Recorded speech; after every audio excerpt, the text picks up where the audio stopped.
Hello, I'm Roy Jones. I'm here at the home of artist Ilona David to talk to her about her amazing artwork.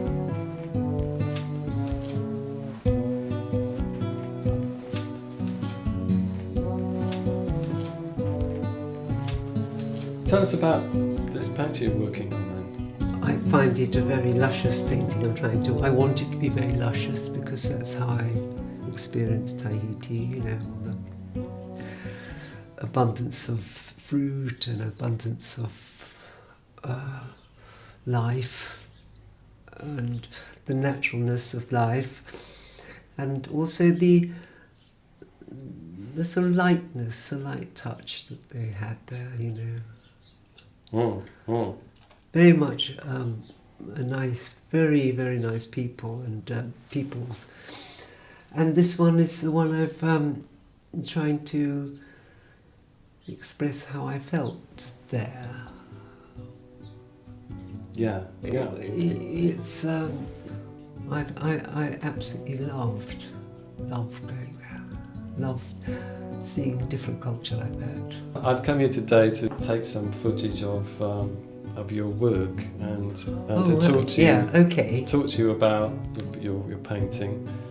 And I thought maybe we could start with one of your older pieces, the big blue one I saw on the way. Oh, the big blue one, which you've seen those. Yes, okay, we can start with. It's got these sort of cryptic words on it. Where are you? What's behind that? Where are you? It's a good question. Where are you?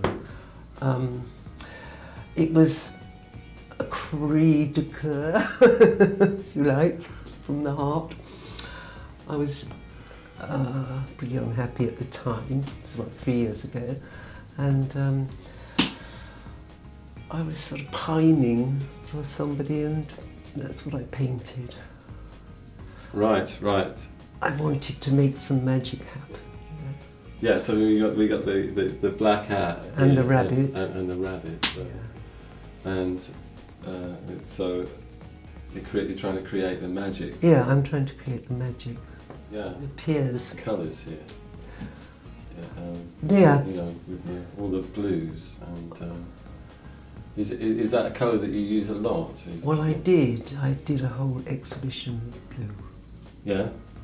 It was called Out of the Blue or something like that. Yeah, and I haven't got many paintings of that left. Only this one and the pair to that one.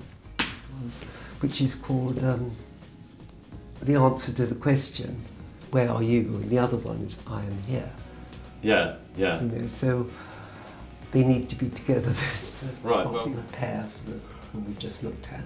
When I did it, I suppose I was trying to integrate or put together those two, the male and the female, so it would come into one somehow, And they're on a kind of a mythical horse, so it's a journey. Oh right, I can see the horse. And it's about inside, outside, what was happening in my life outside. I'm trying to make a reality inside. So it's a sort of therapy, really, if you want to know. Yeah. It's a kind of therapy. It's like a kind of vision of what you would like to happen. Absolutely. I wanted to create, because that's what creation is. It's making something out of nothing. And I wanted to create something that I didn't have to something that I did have. Does it work like magic then? It does. If you paint something, it does. Does it come true?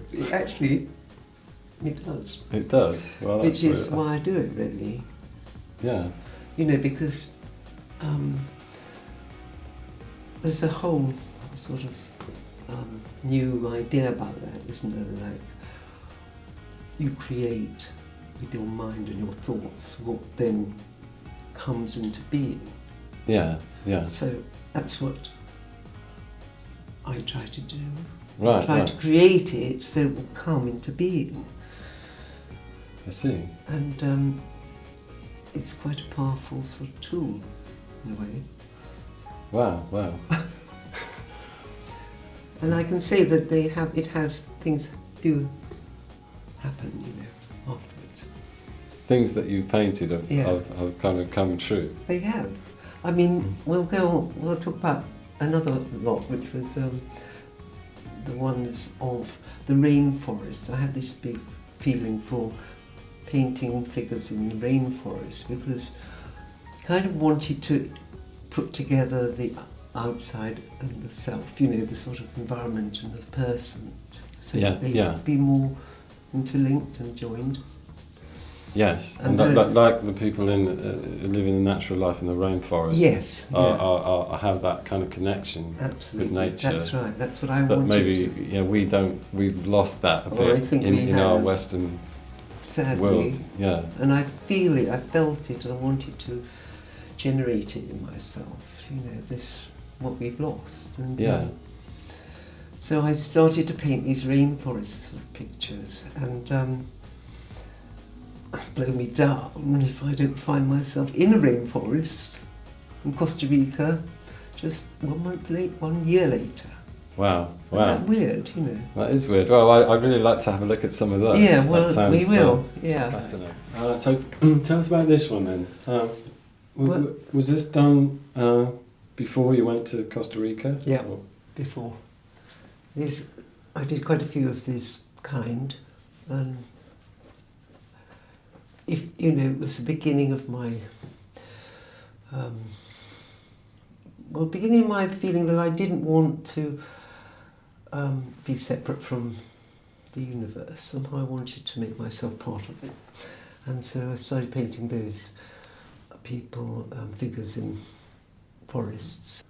There's a sort of beautiful kind of harmony between the two, between him and her, like a kind of synergy of like a balance of energies, which kind of, that's, you get that feeling very strongly that there's great harmony and sort of harmonious energy coming from the Well, I wanted image. that. I wanted that. I wanted it to have that feeling of real, it's sort of love, really. Yeah, I mean, there's tremendous tenderness and like lips and just that even though you can't see much of those eyes, what you can see is sort of transmitting something very tender, incredibly tender. I was pleased that she came like that, because they kind of paint themselves in a funny way, these figures. Yeah. And if I'm not painting them how they want to be, I can't, the painting doesn't work. Right. And then I have to keep trying, and then suddenly I'll feel that I'm going in the right direction, and then the figure comes. So it's almost like you're guided by the characters that you create with your paint, or you almost feel like they are creating themselves, and you are sort of responsible for allowing them to manifest on your canvas. Yeah, is that how you feel? I do. I used to say it's like a birth. Right. It's like you're not in charge of that baby you have, are you? It's already got its own of stuff. Course. Yeah. And it's a bit like that with painting, with me. So this isn't you then? No, this is a sort of... This is a creation of yours, like a baby, like rather a than a reflection in a mirror of you. Yeah. Right, and that's how you feel about it. I do, and I want them to be that autonomous, not me. I don't want to be... I want to just create them, It's a funny thing. Yeah. They want to be created, and I want to create them. Oh, that's great. That's amazing. So, are there any more sort of the group of the ones that you did before? Yes, there's one or two ones if you want to see them. Yeah. Let's have a quick look, shall we? Just a quick look, and then we can have a look at. And then you can see the ones I did when I came back. Yeah. Oh, that'd be great. That'd be great. Okay. This is before I went to Costa Rica. Yeah, yeah. And I had no idea or plan to go anywhere. And I went on painting these images of these people in a setting which I wanted to make a bit like the Garden of Eden, really. Yeah. I wanted them to have everything they wanted: fruit, each other, the natural world, the rainforest, which is wild as well. I like the wild. That's what I like. And I think we've lost the wild in our culture, really. And I wanted to get back to that. There's a kind of hint of marriage there. Is there like a veil, possibly, or is that? Yeah, I'm afraid so. There's always been a veil in my paintings. Always. Yeah. Is that something that is quite it's part of your psyche? Part of my mythology somehow. I don't know why, but I think it's the veil is what is covering us, especially women. Right. And we don't actually get to take the veil off. Yeah. We're usually in our veil from birth to our grave, But so they have to have their veils on. But hopefully, I don't know, they could evolve into veilless people. Yeah. Women. Yeah. There's a lot about women, in my paintings, because women never have we've had kind of a bit of a rough ride. Yeah. In terms of the sort of history of Western art, anyway. Absolutely. And in Western society, but of course that's all changing now, and you are part of I'm part of the change. Let's have a look at another one. Okay. And there's this one on the wall here. This one. You can look at that one. Right. Shall we look at this one? Yeah. Let's just show this to the camera. Yeah, this is. It's beautiful. Yeah, this is. It's got unusually 3 figures, but most of them have 2. But there's these 2, I think, are the same, but they're just one flip side of the other. Yeah.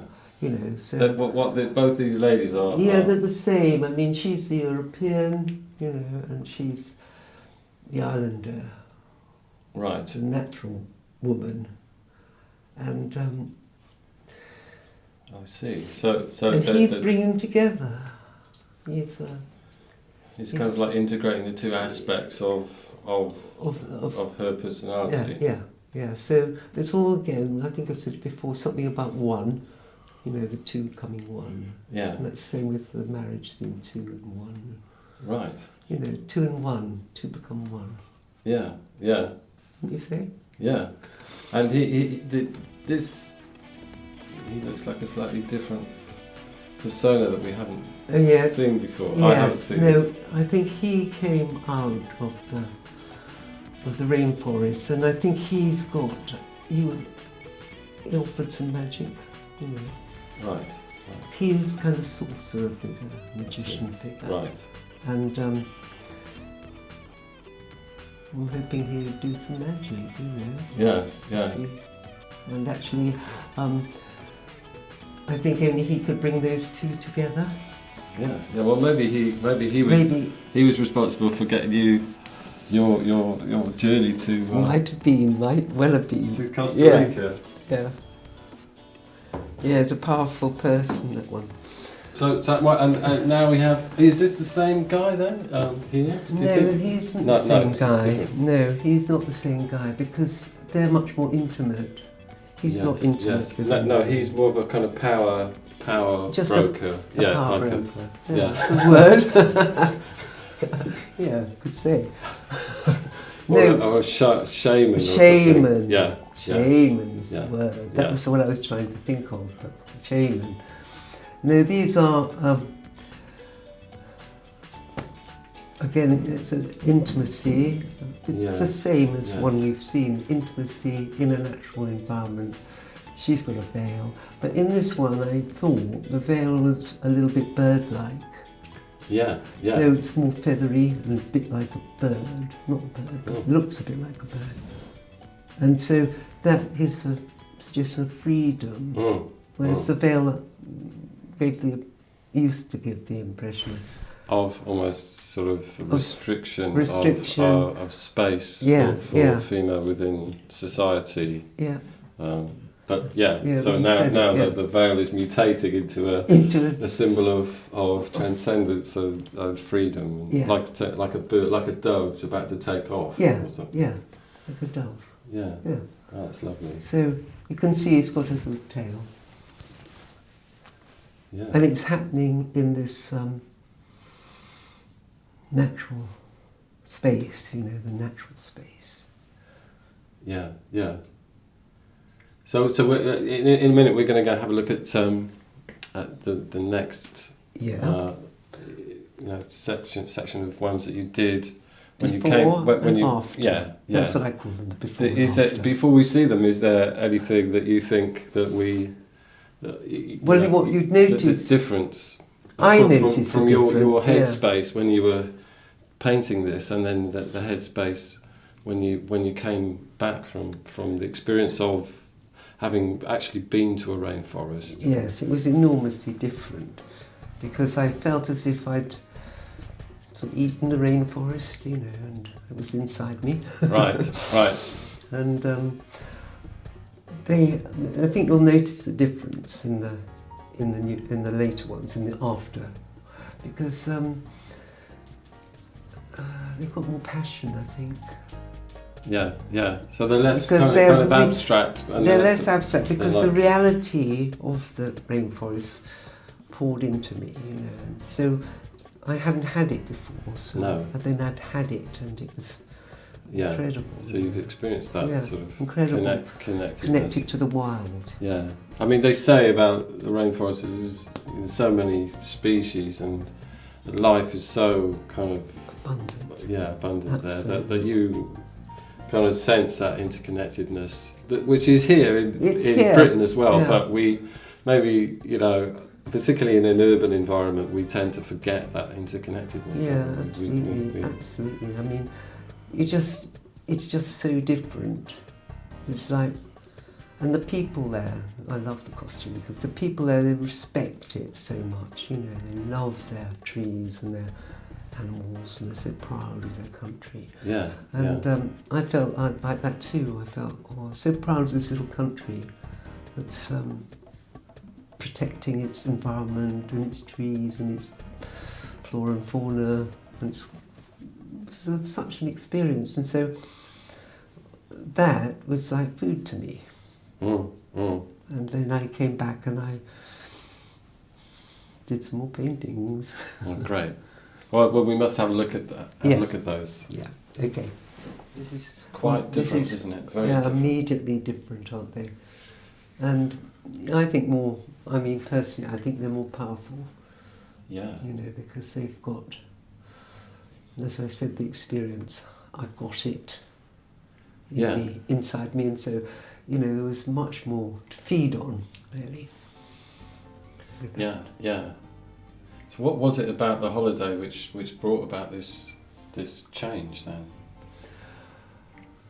What do you mean? I don't quite know. I mean, I don't know. There's just like the colours that you're using, and there's this sort of mysterious. I don't know. There's some mystery that's here now that wasn't there before. Yes. Well, that it's the magic that I picked up there. It just sort of permeated into the canvas. I don't know how, but just sort of. I did it. That one I did straight away, and I did it fast. Quickly. Is this someone who was inspired? Is this from your psyche, or is this from a person that you met? Well, it was a person. I did meet a person, yes, but it's kind of a fusion of the two. Right. Not really, not really her, but a fusion of what I felt, my experience, and the concrete reality, sort of coming together. Yeah, right. So was she a Native American? She was, yes. Yeah. Yes. So, I was just so hungry for that kind of experience. And, I don't know why, I was very hungry for it. Yeah. And it was like blotting paper, and I sort of soaked it all in. And then I came back and started to paint these. And let's have a look at some more. We can hold this up for the camera. That's it's a lot more dark, richer colours here. Yes, well, this was the experience of actually walking through the rainforest with a guide. Right. And there were a series of bridges getting higher and higher. These bridges slung across from the lowest to the highest. Right. We went across them, and it was just so full of life, and there was not a little space anywhere. Everything was teeming with life. Yeah. It was a bit, scary because you weren't allowed to go off the path. There was a little path, and if you went off the path, you don't know what might be lurking. It was quite scary. Yeah. But I loved all that. I absolutely loved it. And the Costa Rican guide we had was a girl, and kind of think of her as that guide. Yes. It looks like you've actually kind of almost scratched some of these. Yes, I have. Is that something you take? Yeah, I like scratching my paintings. It's very effective. Yeah. So it's kind of like reveals the colour underneath. Yeah. So you. Yes, I like the sort of that texture of scratch. Yeah. I scratched quite a lot of it actually, and I like the contrast of sort of fairly flat surface and broken surface. I mean, all that sort of technical stuff, but yeah, it all comes into play somehow in your painting. It's very powerful. It's not very conscious. It's a very powerful image, and quite different from what you were doing before you went. Yeah, that's right. It's sort of. But it's almost like the early paintings are a kind of an imagining of it, but this is the real thing. That's right. That's what it's really about. Yeah, that's what happened. So this is like a really exciting period for you in your painting. Very exciting. Yeah, I love doing these. I felt as if I had a right to paint them then suddenly after not having a right. Yeah. As a European person living in Wales, why am I painting these paintings? But then when I come back from Costa Rica, I thought, I've absorbed it now, and I have a right to paint what you're painting. I know what I'm painting about, and it's beyond the imaginings, Yeah. Wow. So this is rather an impressive. Yes, this is moving a little way from into the warmer colours, but it's the same. It's the same result. It's, this is the forest, the trees. Yeah. This is the painter. The painter. So what, you? Well, somebody in me. Yeah. Somebody in you. Yeah. We've got the veil. Yeah, the veil still. But not sort of. But it's not a. It doesn't seem kind of oppressive in any sense. No, it's not really very important anymore. The veil. It's sort of. It could be quite easily whipped away by a wind. Yeah. It wouldn't take much. She's not incarcerated in her veil, is she? No. And so I think she felt very happy to be painting, Yeah. Well, it sounds like I'm schizophrenic or something, like she and myself, but I do think there's somebody inside me painting. Right. The painter, and then the painter inside you. Yeah, then there's the brush that moves, that's what I have to do. I just move the brush around, and eventually, something will emerge, and if it feels meaningful, then I know it's okay. Right. So this is another one from the series from Costa Rica. Yes. Again, very different from the ones you showed me earlier. The kind of tone, skin tone, and everything. Just seems to have almost like it's glowing from inside. This sort of quality. Yes, it's nice of you to say that, but that was from directly meeting the people and having a first-hand experience. And this was where I went. There was no roads at all. Everywhere you had to get by river. Right. And the people had to go to school by river. You've got the river here. And something here, is that like a landing of something? Like a landing, like a kind of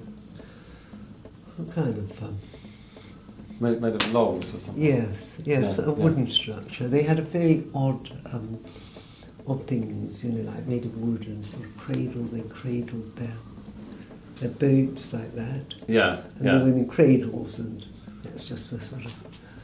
Did they? What kind of boats did they have then? Did they were like canoe-y sort of things? Yes, sort of canoe boats, and made out of. And they had riverboats, quite strong engines and things because they're like buses. Sort of modern. They were modern, but I mean they weren't modern because went to the village. It was called I think it was called the Port Authority, which gives a kind of quite a gravitas. Only it wasn't. It was like a little raised walkway above a swamp. Yeah. And these little single-storey wooden and corrugated iron sheds that's on either side. Yeah. And it was, terribly primitive, but they had shops and we bought things there. But what did they eat then? Did they grow stuff in fields, or was it stuff which they got from the woods, from the forest? Well, I don't really know. They had a lot of food there. They seemed to like eating. What sort of fruit and stuff? Masses of fruit. And they, masses and masses of fruit. That was the one thing they always had. A great, incredible kind of natural feel of like the figure and the environment kind of totally blending together, sort of.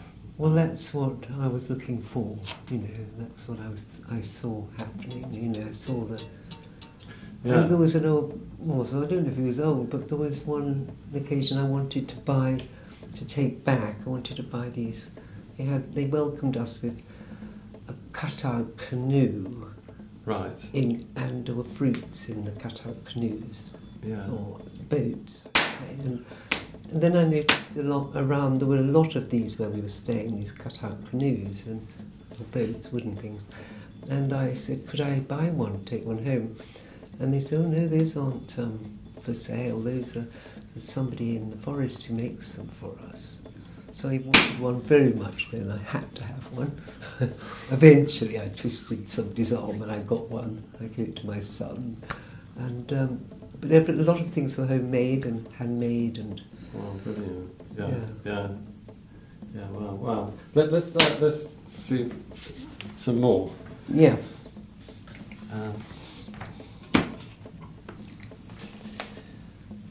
Great.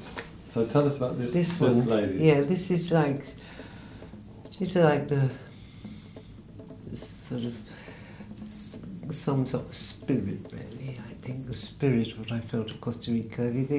They kind of use everything, and they just are very inventive peoples, and this isn't particularly one, but there was, I met one of our guides who was, he had a lot of butterfly eggs, which was a little business on the side he was doing.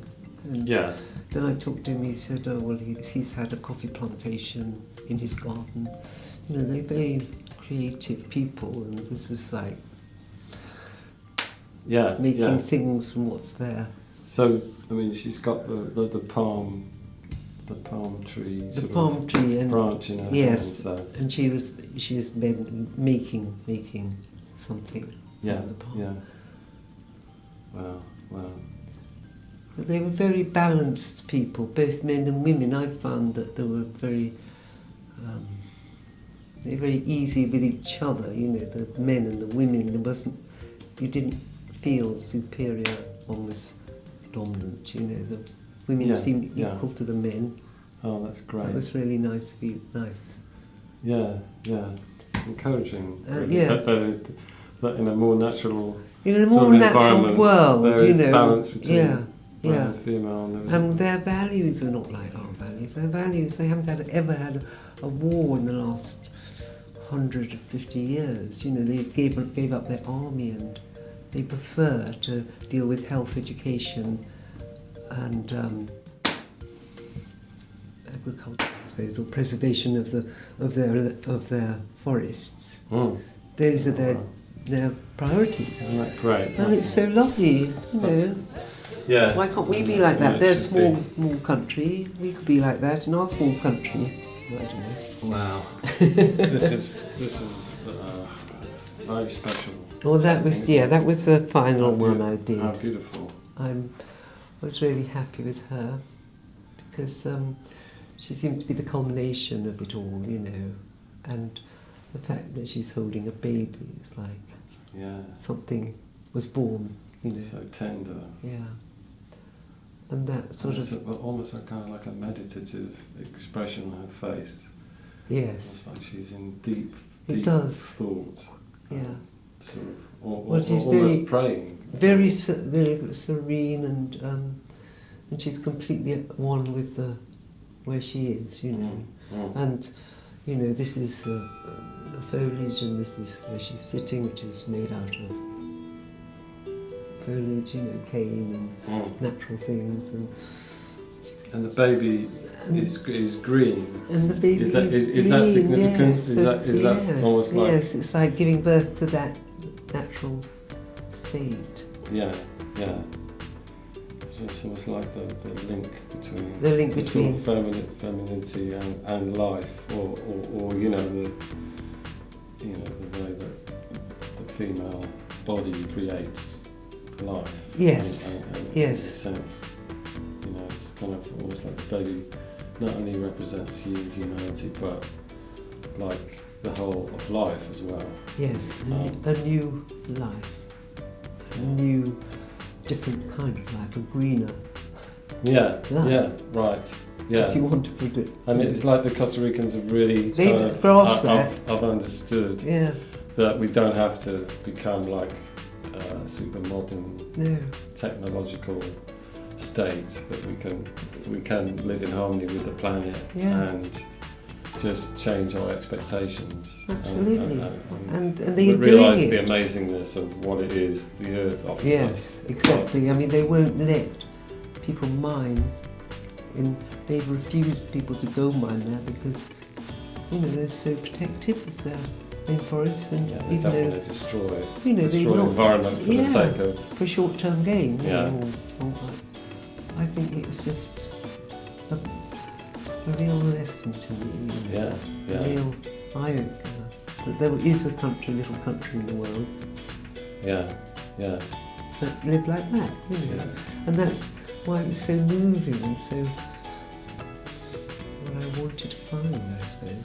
Yeah, I think this painting is very special, actually. This one is my favourite. I think it a lot of people, I love it. Could resonate with what this is saying, just without words. Yes, this is it. It expresses something quite profound without words, doesn't it? Well, I hope so. You know, this is it, because I could say 100 words, but the picture tells us 1,000 words or something. Yeah. How was it then that you came to go to Tahiti? Without having any inkling of the fact that I was going to go to Tahiti, I kind of made this was making a cause to do that, because I mean, one of the painters I love is Gauguin. You know, I love Gauguin, and so Of course, he famously went there and did a load of a series of paintings which kind of really opened people's in the West sort of eyes to that culture. It did, and it portrayed people in a way that no one had ever seen. No one had ever seen before, and it still holds strong somehow because he left his the European culture. Yeah. And he went there and absorbed that and created all that wonderful paintings. And I think he had this thing about the noble savage. They used to say, didn't they? The noble savage. And I felt this sort of kindred spirit to Gauguin somehow. I don't know how, but it wasn't. On a very sort of, it wasn't very high in my consciousness, this Tahiti. No. But this is what I painted, and this, looking back, it looks like that was the sort of first painting towards that. Yeah. Well, we must see the group that you've done since you went. I will. I'll show you. I'll show you the group there. You will see it's quite a different feel. Wow. Tahitian ones. That's beautiful. I feel she's quite powerful. Yeah. And there's quite a lot of, well, I felt secret mysteries in it. Yes. You know, this gold and this sort of hieroglyphics, really. Yeah. Sort of hieroglyphics. There is almost something slightly Egyptian about it, but it's not quite Egyptian, is it? It's this is a really interesting area, actually. Yes, well, it's all like marks. They mark themselves. They have these tattoos. Not that these are like tattoos, but no. They mark. They decorate their bodies and not, and they're beautiful and. And there's again, it's going back to that theme of one with the environment and respect for each other. Yeah. And a deep connection with each other. It's just that, you can focus on that almost exclusively, the look being exchanged between the two of them. Yes, it's definitely this, there is that, well, it's communication, but it's non-verbal. And non-verbal communication, really, which must have been how we originally were before we became Homo sapiens. I think, but that, again, going deeper into the psyche of ourselves, I think we find, I hope we can find that, because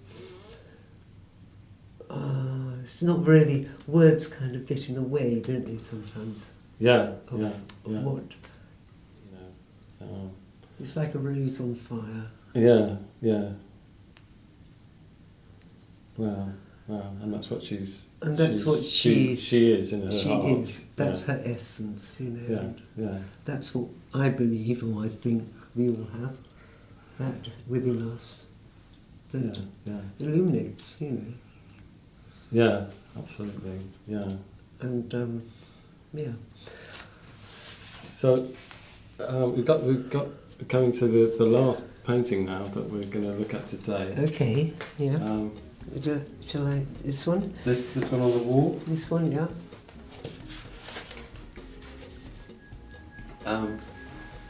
Tell us about this. Well, this one is. This is. I feel this one's a sort of integration now. Integration of both the wild and Wales, where I live. Yeah. And I am, and you can see the sort of Welshish house and the horse. I mean, it's trying to bring together, I think, what I've experienced where I am now. And it clearly relates to the last painting. And it does relate, that we saw. And that's like the mystery and the magic that we were talking about earlier, you know, it's like doing it, creating it, and really wanting it to be within the painting, you know, it's almost like making it sacred. Yeah, yeah. You want it to be like that, have that feeling about it, or have that emanate something sacred. Yes, yeah, yeah. So, quite extraordinary sort of roundness and sort of femininity about her face. It's kind of. Well, yes, and they're but they're polar opposites. This figure is very male, I feel. Yeah, almost statuesque. Almost, yes, yeah. Almost as a statue. Almost but she wants something from that. Yeah. You know, she needs something of that. It's almost like, you know, I'm seeing Easter Island. Yeah, yes, well it is, it has a almost. Little bit of an echo to these carved... those carved stones, yeah. Yeah, so... But obviously he's very much alive as well. Yes. And in some kind of, you know, very but deep, carries in him the eternal.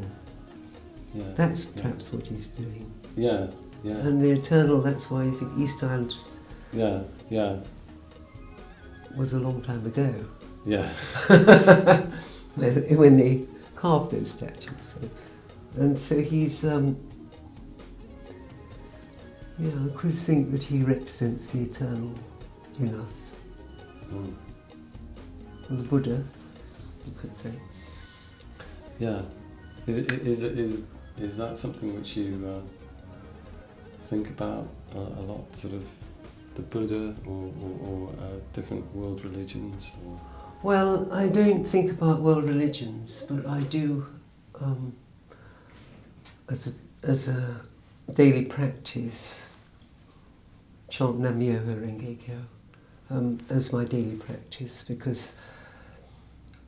and that is a Buddhist chant, and the philosophy behind just ties in with mine, which is that we're all worthy of respect and we all have something deep in us which is sacred or more than we are. Yeah, yeah. And if we dig deep, you know, and I find chanting helps me dig deep like that. To find that sort of inner being, inner thing, whatever. Yeah, you know, the inner. You're calling that Buddha. I'm calling it Buddha. Yeah, we don't have to call it Buddha, but I call it Buddha. I believe, you know, that's within me. It's within you. It's within everybody. You know. So it's within the people in your painting. Absolutely. Yeah, absolutely.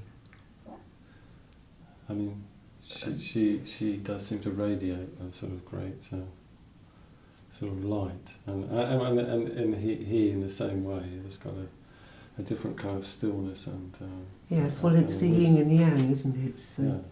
She's the radiant and he's the dark. You know, it's the opposites. Yeah. And the tension between those opposites, I think. So they're radiating this Buddha. Yes, Buddha and if you see, they are actually one person again. They share an arm. Oh yeah. Oh, that's nice. You know, so they are two, but not two. Yeah. Wow. And we've got a kind of really unusual colour sky. Almost like it's sort of on fire. Apricot gold. Apricot gold. Yes. Yes. Is that Tahiti or is that fish guard?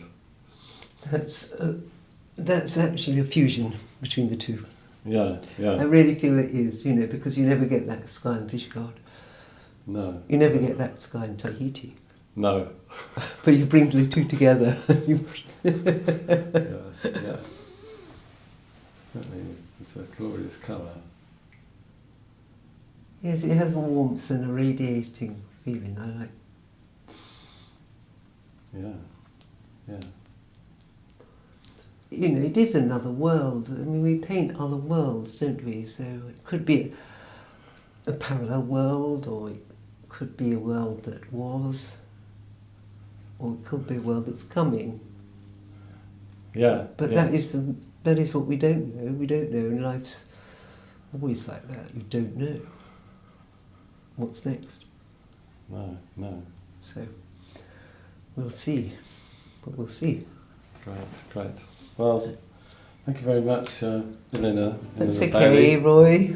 That's okay. It's been really lovely talking to you. It's been great talking to you. Yeah. And it's great getting this opportunity to share your great work with people. It's lovely for me. I don't often talk about it because it's, as you see, it's a weird kind of subject, isn't it? But it's been great talking to you. I really enjoyed it. Great. Thank you.